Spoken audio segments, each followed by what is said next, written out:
रात के 12 बजे चारों तरफ घना कोहरा छाया हुआ था।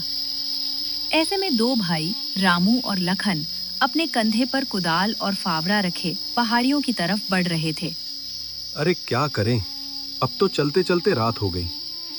अरे इतनी रात हो गई, वो पीपल का पेड़ तो कहीं नजर आया ही नहीं जो पिताजी ने मरने से पहले बताया था। कहीं पिताजी मरते मरते मजाक तो नहीं कर गए ना? अबे भैया, अभी तो पहाड़ियों की शुरुआत ही हुई है। वो पेड़ भी हमें मिल जाएगा। अब पिताजी जीते जी तो कभी झूठ बोले नहीं, मरते मरते भला क्या ही झूठ बोलेंगे। हाँ, वो बात तो ठीक है, लेकिन मुझे वो कहानी याद आ रही है जिसमें एक बूढ़ा मरते मरते ये बोल जाता है कि उसने जमीन में खजाना गाड़ा है और उसके मरने के बाद उसके चारों बेटे जमीन खोदना शुरू करते हैं, लेकिन उन्हें खजाना ही नहीं मिलता है।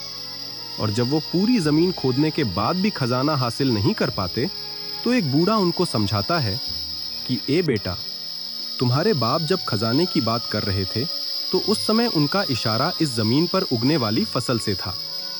इस जमीन पर खेती करो, फसल उगाओ और फसल ही किसी खजाने से कम नहीं होगी। वैसे भैया आप भी ना क्या क्या सोचते रहते, लेकिन मुझे अपने पिताजी पर पूरा भरोसा है, वो ऐसा तो नहीं करेंगे। काफी देर चलने के बाद इन दोनों को एक पीपल का पेड़ नजर आया। अरे वो देखो, मिल गया पीपल का पेड़, मिल गया रे, मिल गया। अरे भैया भैया, आराम से आराम से। अरे आराम आराम बाद में करेंगे, पहले जमीन खोदकर धन निकालते हैं, चलो रे। ये कहकर रामू ने जमीन पर कुदाल मारी और खुदाई शुरू कर दी। अरे खोदो लखन, खोदो भाई, क्या तुमको धन नहीं चाहिए क्या? ये सुनकर लखन भी खुदाई में लग गया। दोनों ने काफी देर तक खुदाई की और आखिर में इनको जमीन के अंदर एक चांदी का सिक्का मिला।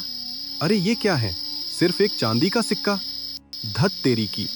भैया कहीं पिताजी इस सिक्के के बारे में ही तो बात नहीं कर रहे थे? मुझे अब सब समझ में आ गया। तूने ही पुश्तैनी धन यहाँ से निकाला है ना? बोल, निकाला है ना? अरे ये क्या कह रहे हैं भैया, आप ये कैसी बातें कर रहे हो? मैं तो कल रात घर में ही था, आपको तो पता ही है। ओ, इसका मतलब तू सच सच नहीं बताएगा? तो अब इसका फैसला सरपंच जी ही करेंगे। रामू के कहने पर दोनों भाई अब सरपंच के पास पहुंचे।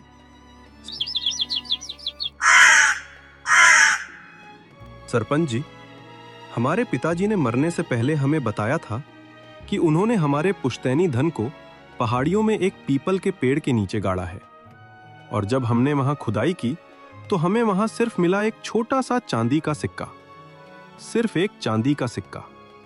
अच्छा ये बताओ, तुम लोग अब क्या चाहते हो? क्या मैं कोई मंत्र वंत्र पढ़ूं, तुम्हारे पिताजी को वापस से जिंदा करूं, ताकि तुम लोग पूछ सको कि पिताजी झूठ क्यों बोले? अरे सरपंच जी, पिताजी ने कल रात मरने से पहले हम दोनों के सामने यह राज खोला था और कल रात ही हम उस धन को निकालने वाले थे, लेकिन मेरी बीवी रेखा की तबीयत बिगड़ गई, इसीलिए हम जा नहीं पाए और पूरी रात मैंने अपनी बीवी की देखभाल में ही निकाल दी। और आज जब वहां पहुंचे तो वहां मिला यह सिर्फ एक चांदी का सिक्का। अच्छा, लेकिन रामू तुम कहना क्या चाहते हो? साफ साफ बताओ। सरपंच जी, हम यही कहना चाहते हैं कि जब मेरी तबीयत खराब थी और हम दोनों घर में ही जाग रहे थे तो इस बात का फायदा उठाकर मेरे देवर लखन और इसकी बीवी मीरा यहाँ आए होंगे और इन्होंने सारा धन निकाल लिया होगा, जिससे पूरा धन इनको मिल जाए। अरे ये आप क्या कह रही हैं भाभी? हम भला ऐसा क्यों करेंगे? आप हमारे भैया और भाभी हैं, आपके साथ हम ऐसा कभी नहीं करेंगे। अरे जब दौलत दिखती है तो भैया भाभी कुछ नहीं दिखाई देते हैं। और हाँ, एक सिक्का गलती से वहां रह गया होगा, इसका मतलब यही है कि तुम दोनों ने ही धन वहां से निकाल लिया। तुम दोनों ने मेरी बीवी की खराब हालत का फायदा उठाकर वहां से सारा धन निकाल लिया। अब तो मुझे यह लगता है कि मेरी बीवी को भी बीमार तुम ही लोगों ने किया होगा। अरे देख रामू, तुम ऐसे बिना किसी साक्ष्य के ये तय नहीं कर सकते कि इन दोनों ने ही धन चुराया है। और जहां तक मैं जानता हूं, लखन इतना लालची तो कभी नहीं हो सकता। अरे क्यों नहीं हो सकता सरपंच जी? यह कोई राजा हरिश्चंद्र की औलाद है क्या जो झूठ नहीं बोलेगा? बस बहुत हुआ भैया, आप मेरे साथ साथ मेरी बीवी को भी बेइज्जत कर रहे हैं। मुझे ना पहले धन का लालच था और ना आज है। आप ही रहिए इस कोठी में, मुझे आपके साथ बिल्कुल नहीं रहना। अरे भाई, जज्बाती मत बनो लखन। इस घर पर तुम्हारा भी उतना ही हक है जितना तुम्हारे भाई रामू का है। चलो मीरा, यहां से हम इस घर में अब नहीं रहेंगे। जहां हमारी इज्जत ना हो वहां रुकने का कोई मतलब नहीं। लखन की यह बात सुनकर मीरा ने बक्सा उठाया और दोनों ने उसी समय घर छोड़ दिया। अब हम कहाँ रहेंगे जी? बिना छत के हमारा कैसे गुजारा होगा? हम खा जाएंगे, खा रहेंगे। मीरा, तुम सामने जो ये जमीन देख रही हो, बस अब ये जमीन ही हमारी संपत्ति है। हमें भगवान का शुक्रिया अदा करना चाहिए कि हमारे पास इतनी बड़ी जमीन है। कुछ लोगों के पास तो ये भी नहीं होती है। जैसा आप कहें स्वामी, लेकिन हम रहेंगे कहाँ पर? लखन ने जमीन के एक हिस्से पर एक कुटिया बनाई और अपनी बीवी के साथ उसमें रहने लगा और बाकी बची जमीन पर उसमें खेती का काम शुरू किया। और उधर दूसरी तरफ रामू और उसकी पत्नी रेखा अपने भाई को घर से बाहर निकालकर काफी खुश हो रहे थे। क्यों भाग्यवान, देख लिया ना मेरे दिमाग को। कितनी सातिर दिमाग से मैंने उन दोनों को यहाँ से बाहर निकाल दिया। हाँ जी, मान गई आपके दिमाग को। आपने कितनी चालाकी से वो सारा धन हड़प लिया और किसी को कुछ पता भी नहीं चला। अब तो मैं अपनी सारी ख्वाहिशें पूरी करूंगी। अरे इस तरह नहीं भाई, अभी हमें ये नहीं दिखाना कि हमारे पास धन है। हमें इस समय सिर्फ ये दिखाना है कि मैंने मेहनत मजदूरी करके बड़ी मुश्किल से धन कमाया है। और फिर एक आधा साल गुजर जाए तब खुलकर उस धन का इस्तेमाल करना शुरू करेंगे। इंतजार का फल मीठा होता है भाग्यवान। ठीक है जी, जैसा आप कहें। मेरे दिमाग में एक तरकीब सूझ रही है। मैं एक गधा लेकर आता हूँ। उस गधे को लेकर बाजार जाया करूंगा और फिर घूम फिर कर वापस अपने घर आ जाया करूंगा। और सबको यही लगेगा कि मैं गधे के साथ मजदूरी करके थोड़ा बहुत धन कमा के लाता हूँ। वाह, क्या बात है जी, मजा ही आ गया आपके दिमाग की चालाकी को देखकर। रामू गधा खरीदने की नियत से घर से निकलता है। थोड़ी दूर जाने के बाद वो लखन को जमीन पर खेती करता हुआ देखता है। बेवकूफ कहीं का, इस बंजर जमीन पर तो हमारा बाप भी फसल नहीं उगा पाया, तो ये क्या खाक कुछ उगाएगा। रामू अब पहाड़ियों के रास्ते से बाजार की तरफ जा रहा था। तभी उसने एक दृश्य देखा जहाँ पर एक सेठ अपने गधे को जबरदस्ती खींचने की कोशिश कर रहा था। ये आप क्या कर रहे हैं मालिक? आप मुझे कहाँ ले जा रहे हैं? मेरी ही वजह से आप एक अमीर सेठ बने हैं और आप मेरे साथ ही ऐसा सुलूक कर रहे हैं। अरे यही तो वजह है कि मैं तुझे यहाँ छोड़ने आया हूँ। तू एक जादुई गधा है और तेरी ही वजह से मैं इतना अमीर सेठ बना हूँ। अब ये बात अगर किसी को पता चल गई तो वो तुझे ले जाएगा और मैं नहीं चाहता कि कोई तेरा इस्तेमाल करके मुझसे भी ज्यादा अमीर हो जाए। अरे मालिक, ऐसा मत कीजिए। क्या आप मुझे मारने के लिए लाए हैं क्या यहाँ पर? अरे नहीं नहीं, मैं तुझे मारूंगा नहीं। अब कुछ दिन तक यहाँ खाना पीना मिलेगा नहीं तो तू अपने आप ही मर जाएगा। मैं क्यों अपने हाथ गंदे करूं? नहीं मालिक, मुझे छोड़कर मत जाइए मालिक। मुझे यहाँ पर अकेला मत छोड़िए मालिक। गधे के पुकारने पर भी वो सेठ वहाँ से चला गया। लेकिन अब रामू के चेहरे पर भयानक मुस्कान झलक आई। अरे क्या कहा, ये गधा जादुई है? क्या बात है भगवान, आप तो मुझ पर बहुत उदार हो रहे हैं। पहले धन मिल गया, अब जादुई गधा मेरे सामने है। मेरी तो दिवाली, ईद और दशहरा सब एक साथ मन जाएगा। ऐसा सोचते सोचते और एक मुस्कान लिए रामू गधे के पास पहुंचता है। प्रणाम गधे महाराज। अरे ये क्या, एक इंसान मुझे प्रणाम कर रहा है, एक गधे को प्रणाम? ऐसा कैसे हो सकता है? आप कोई आम गधे नहीं है महाराज। मैंने सब देखा और सुन लिया है। आपने उस आदमी को कितना अमीर बनाया और वो कितनी बेरहमी से आपको यहां मरने के लिए छोड़ गया। क्या तुम्हें पता चल गया कि मैं जादुई गधा हूं? अरे मुझे अपने साथ मत ले जाना, मुझे यहीं मरने के लिए छोड़ जाओ। कैसी बात करते हैं आप? आपको क्यों छोड़ जाऊं महाराज? मैं पागल थोड़े हूं, आप तो पूजनीय हैं। अब तुम भी मुझे उस आदमी की तरह घर ले जाओगे, फिर 16 दिन तक खातिरदारी करोगे और उसके बाद जब मैं तुम्हारी ख्वाहिश पूरी करके तुमको एक अमीर सेठ बना दूंगा तो तुम भी मुझे इसी तरह यहां मरने के लिए छोड़ जाओगे। अरे नहीं नहीं, मैं ऐसा कुछ नहीं करूंगा। मैं तो बस सत्कर्म करने की भावना से आपको अपने साथ ले जाना चाहता हूं। आपकी सेवा करूंगा, खिलाऊंगा पिलाऊंगा, आपकी आरती भी कर दूंगा। गधे के लाख मना करने के बाद भी रामू ने उस गधे को खोला और उसे अपने घर ले गए। रामू जैसे ही उस गधे को घर लेके जाता है तो रेखा कहने लगती है, अरे वाह, आपको तो गधा भी मिल गया। कितने में खरीदा आपने इसको? अरे रेखा, क्या कहती हो? इन्हें गधा मत कहो, इन्हें गधा महाराज बोलो। अरे क्या आप पागल हो गए हैं जी?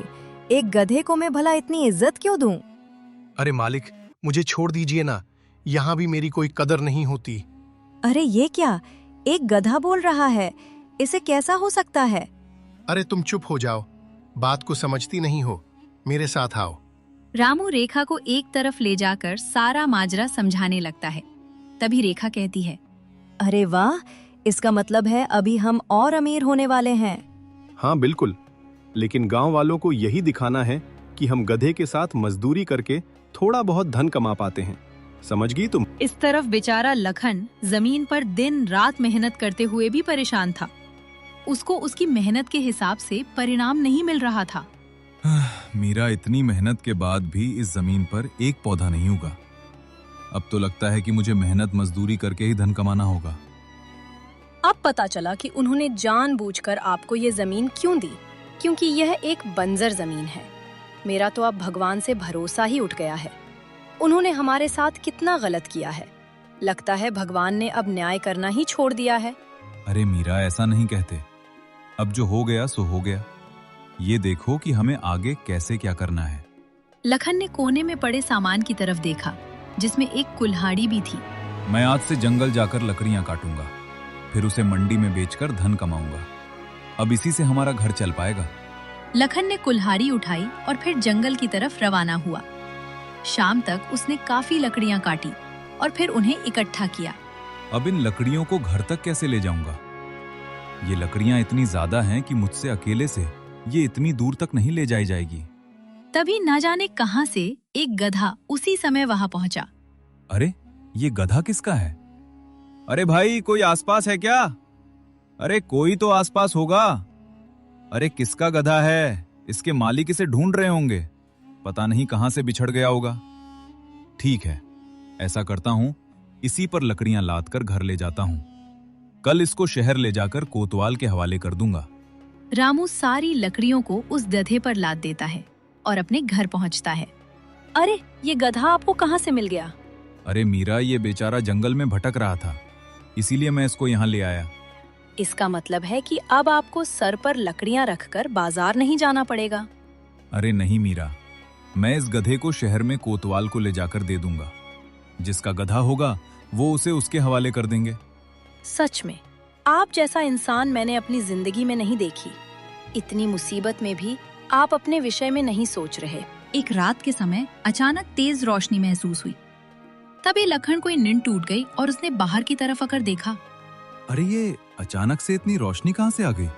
लखन ने आंखें खोलकर देखा कि गधा चांद की रोशनी में अजीब तरह से चमक रहा है। ये क्या है? ये कैसा चमत्कार है? आखिर एक गधा इतनी रात को कैसे चमक रहा है?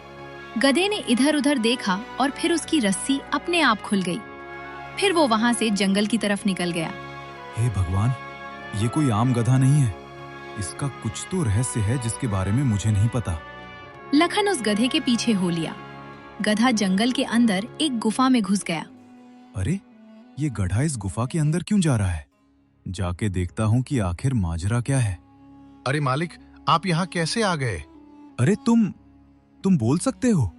ऐसा कैसे हो सकता है? हाँ, मैं बोल सकता हूँ। और आपने ये भी देख लिया होगा कि चांद की रोशनी में मैं किस तरह चमकता हूँ। हाँ, मैंने देखा। लेकिन ये क्या रहस्य है? तुम असल में कोई गधे ही हो या फिर कुछ और? मुझे सब सच सच बताओ। ये रहस्य तो मैं किसी को बता नहीं सकता मालिक, लेकिन मैंने देखा है कि आप बहुत ही सभ्य व्यक्ति हैं, तो मैं आपकी मदद करना चाहता हूँ। एक काम कीजिए, आप मेरे पीछे आइए मालिक। ये कहकर गधा आगे बढ़ गया और ये दोनों एक जगह पहुंचे। इन्होंने देखा कि ऊपर से रोशनी आ रही है और उस रोशनी के साथ ही जमीन पर कुछ बीज गिर रहे हैं। ये क्या अद्भुत करिश्मा है मालिक? ये बीज जो ऊपर से गिर रहे हैं, ये जादुई बीज हैं। इन्हें आप जितने जरूरत हो ले लीजिए। इन बीजों को अगर आप रात के समय अपने खेतों में बो देंगे तो आपकी बंजर जमीन पर फसल उग जाएगी।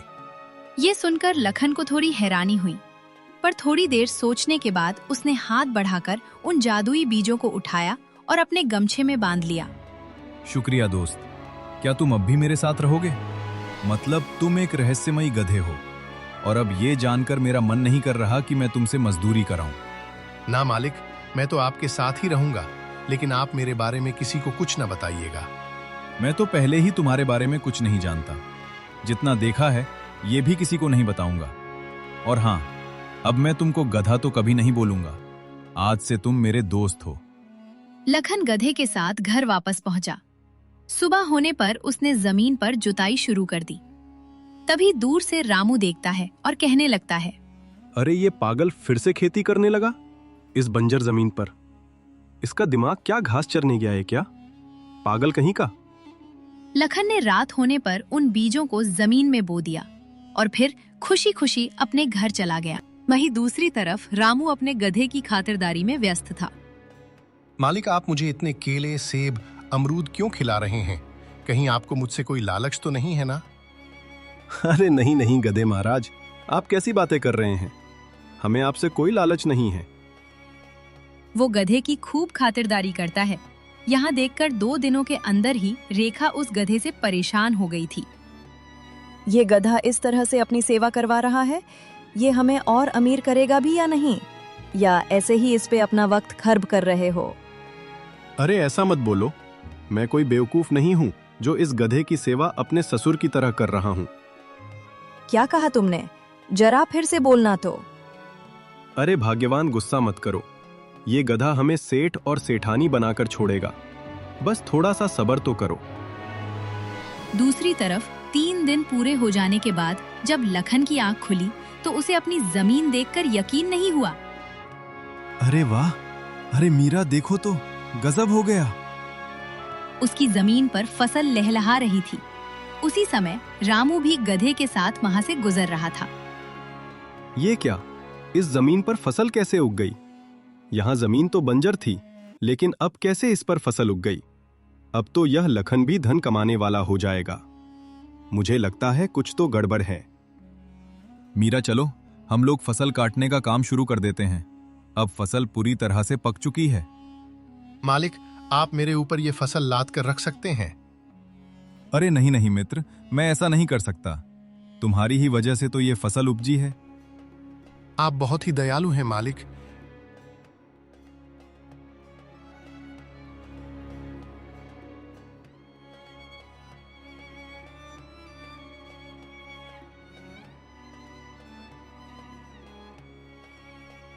अब अच्छी फसल उगने की वजह से लखन की आर्थिक स्थिति काफी अच्छी हो गई थी।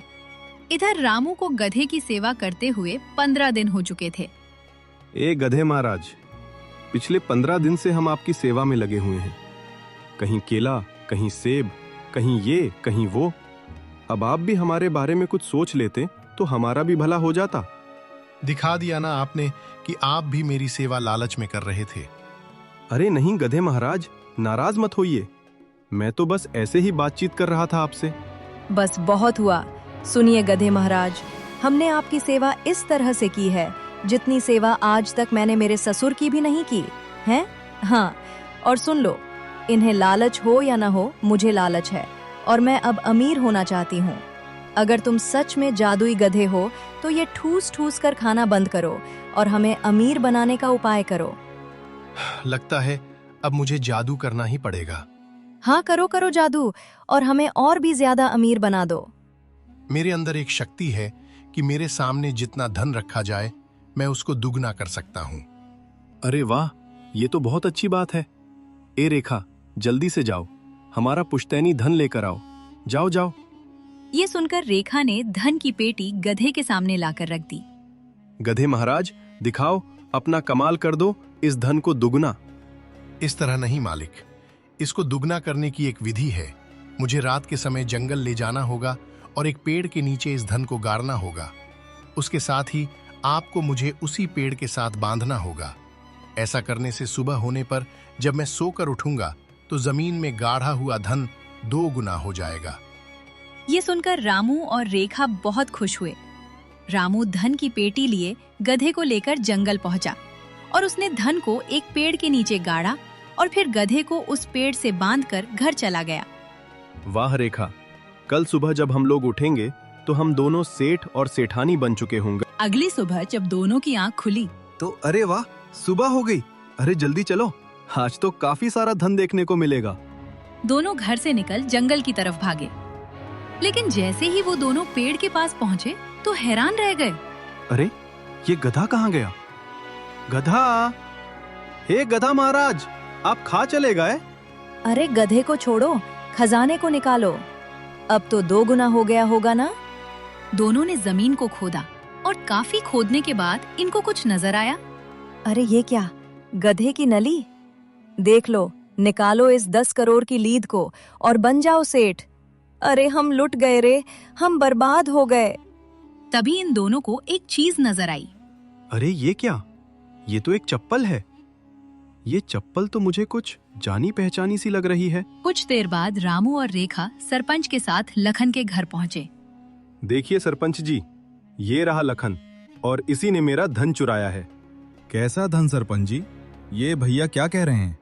लखन, मुझे पता है कि तुम कोई गलत काम नहीं कर सकते, लेकिन क्या मैं तुम्हारी चप्पल देख सकता हूँ? ये कैसा सवाल है सरपंच जी? और ये रही मेरी चप्पल। यहाँ तो एक ही चप्पल है, दूसरी चप्पल कहाँ है? उसका तो मुझे नहीं पता सरपंच जी। दूसरी चप्पल ये रही सरपंच जी, और मैं बताता हूँ ये चप्पल कहाँ से मिली।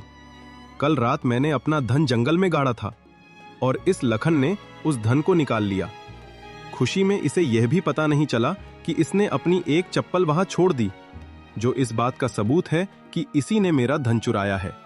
क्या भैया आप मुझ पर फिर से इल्जाम लगा रहे हैं?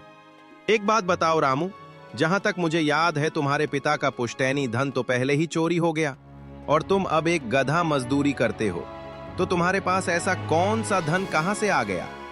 ये सुनकर अब रामू को अपनी पिछली कहानी याद आई और उसने समझ लिया कि अब वो सच को नहीं छिपा सकता।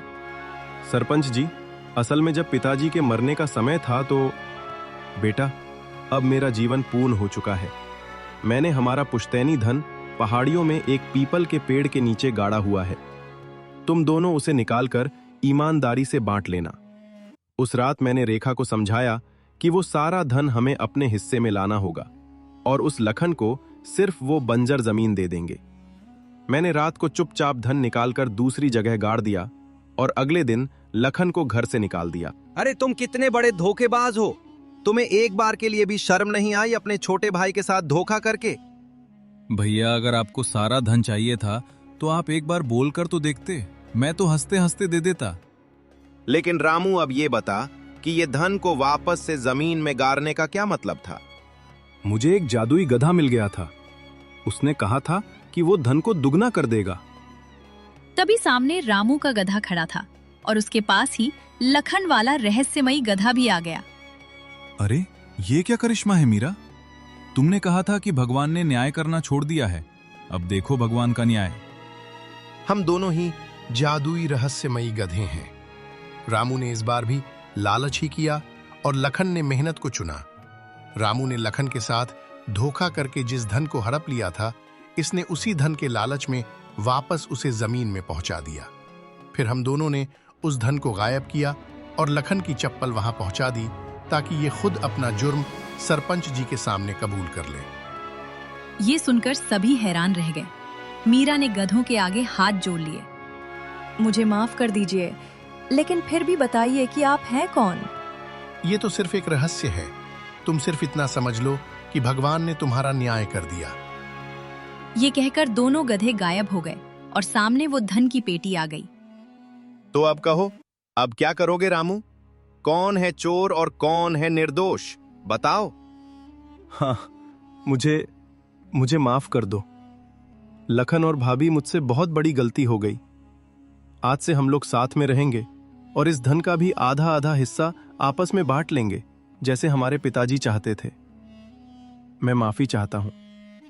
लखन और मीरा ने रामू और उसकी बीवी को माफ कर दिया। अब दोनों ने धन को आधा आधा बांट लिया। दोनों मिलकर जमीन पर जादुई बीजों की खेती करने लगे और उनकी सभी परेशानियां दूर हो गई।